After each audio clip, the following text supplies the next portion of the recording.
안녕하세요. 전기차 알려주는 남자 전차남입니다. 오늘은 자동 차선 변경 기능이 엄청 좋아졌다 내용으로 말씀을 드려보겠습니다. 테슬라 같은 경우에는 오토파일럿 내비게이션 이런 기능들이 아주 핵심적인 기능들이죠. 그 안에는 자동 차선 변경 기능이 있는데요. 주행 중에 차선을 이동하는 거를 자동으로 해준다 이런 거죠. 이 기능은 2015년 11월 정도에 처음 발표를 했어요. 그 당시에는 한계점 같은 게 좀 있었겠죠. UI 같은 것도 지금과는 많이 다르고 했었는데 사실은 기본 기능이라고 할 수가 있어요. 좀 대단한 기능 같은 건 아닌데 이런 기능들도 계속해서 이제 진보를 해 가는 거죠. 2020년 4월 초 2020.12.5 버전까지 나와 있는 상태에서 이야기를 하는데 예전에 비해서 부드러워졌다. 최근에 보니까 자율주행 부분이 완전히 새로 써졌다. 아주 자율주행이 좋아졌다. 이런 내용도 있더라고요. 오토파일럿 내비게이션 자체가 아주 부드러워지고 안정화가 돼 가고 있는 완성에 가까워지고 있는데 그 중에서도 자동 차선 변경 기능 이거 하나만 놓고 보더라도 아주 괜찮은 기능이다. 완전 자율주행 같은 것까지는 안 되더라도 그냥 자동 차선 변경 기능 그 정도만 쓰더라도 정말 편리함을 느낀다. 운전을 잘 하는 사람들이야 잘 하겠지만 초보 운전자들 같은 경우에 차선 변경을 좀 어려워해요. 저도 이제 초보일 때 보면 차선 변경하려고 깜빡이를 넣으면 차들이 오히려 확 속력을 내가지고 빨리 다가오는 거예요. 너무 황당하잖아요. 아니 내가 저걸 하겠다는데 저 사람은 마치 내가 저거를 하면 와서 부딪힐 그런 형태로 이게 처음엔 되게 이해가 안 됐어요. 진짜 나쁘다. 하여튼 그런 식으로 초보일 때는 차선 변경 하나만도 엄청나게 어려운 난이도가 높은 거죠. 위험성도 있고. 근데 테슬라는 자동으로 차선 변경을 하도록 해준다.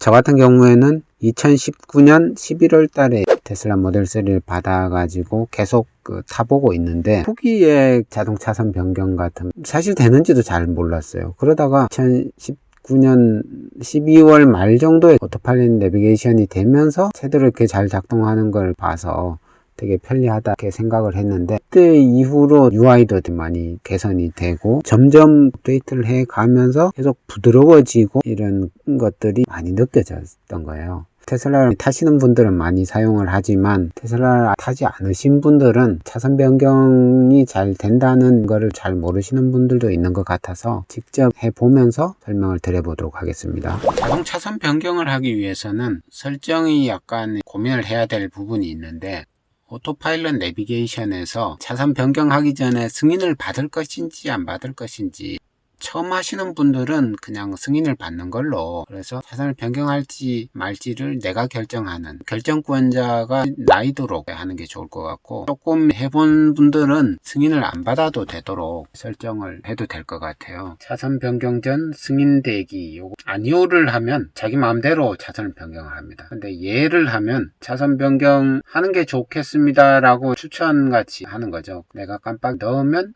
승인했구나 해서 차선 변경을 하게 되죠. 일단은 차선 변경 승인 대기를 아니오로 해서 해보겠습니다. 오토파일럿을 실행을 했습니다. 그러니까 지금 오토파일럿 내비게이션 상태는 아니고 그냥 오토파일럿 상태인데 이런 상태에서는 그러면 자동 차선 기능을 어떻게 사용하는가 이때는 깜빡이를 넣어야 됩니다. 깜빡이를 이렇게 넣어 보겠습니다. 바로 차선 변경을 하죠. 파란색으로 나오면 안전하다. 측면 앞뒤 쪽에 차들이 별로 없어서 충분하게 차선을 변경할 수 있는 공간이 있다 이렇게 판단을 해서 차선 변경을 하죠. 빨갛게 나오는 거는 앞에 저 차 때문에 좀 위험하다 조금 더 차가 가니까 이제 공간이 충분하게 나서 자동 차선 변경을 할 수 있다 해서 하는 겁니다. 이렇게 오토파일럿 상태일 때는 내가 깜빡이를 딱 해줘야 실행을 하는 거죠. 적지를 한번 지정을 해 보겠습니다. 오토스티어는 차선 유지 기능이라고 보시면 되는데 그 상태로 지금 가고 있는 겁니다. 일산 슈퍼차저로 찍었습니다. 일산 슈퍼차저로 찍으니까 바로 오토파일럿 내비게이션 상태로 변경이 되네요. 오토파일럿 상태에서도 적지를 찍으니까 오토파일럿 내비게이션 상태로 이렇게 끼고 슈퍼차저 프리컨디셔닝을 하게 되고 이제는 차선 변경을 자기가 막 하는 거죠. 완전 자기 마음대로 한다기보다는 차선 변경을 하겠다고 하는 그 신호를 주면서 같이 이 핸들을 살짝 흔들어라, 이런 것까지 같이 줘서 100% 자기 마음대로 하는 건 아닌 것 같습니다. 흔들면 자기가 알아서 차선 변경을 하는데, 흔들지 않으면 오토파일럿이 경고가 들어오고 빨리 흔들어라 빨리 흔들어라 하다가 계속 안 흔들면 오토파일럿을 꺼버리는 거죠.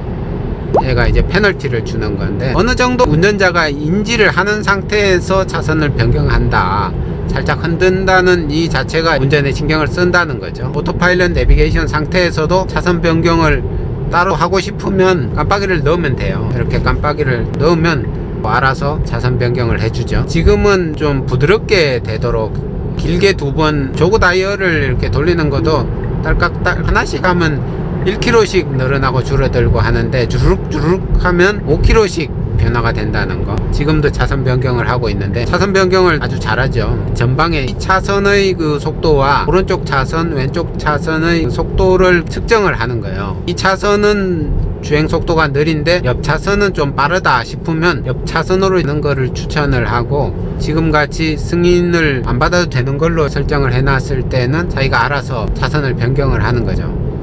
근데 그런 부분이 다는 아니고, 예를 들어 목적지를 지정을 해놨을 경우에 1km 앞에서 출구로 이제 가야 된다, 그럴 경우에는 거기에 맞춰 가지고 차선 변경을 해요. 오토파일럿 내비게이션이 그런 기능들이 되는 거죠. 출구로 나갈 때도 자기가 알아서 이제 나가도록 하는 거고. 그래서 테슬라의 오토파일럿 내비게이션 이 기능 안에서도 차선 변경 기능이 아주 유용하더라. 차선 변경이 좀 어려운 초보 같은 경우에는 테슬라를 타면 좋은 게, 차선 변경 이 기능이 되게 완성도가 높아졌다. 아주 편하게 지금 또 계속 차선을 변경하라고 나오죠. 살짝 흔들어 주는데, 지금도 너무 흔들었는데 너무 세게 하면 자율주행 오토파일럿이 꺼져 버려요. 오토파일럿이 꺼지면 이 부분은 파란색에서 회색으로 이렇게 바뀌었죠. 근데 이 부분 속도 제한이라던가 이 부분만 파랗게 돼 있죠. 이럴 때는 스마트 크루즈 기능 그것만 작동하는 거죠. 너무 세게 흔들어 버리면 흘려버린다.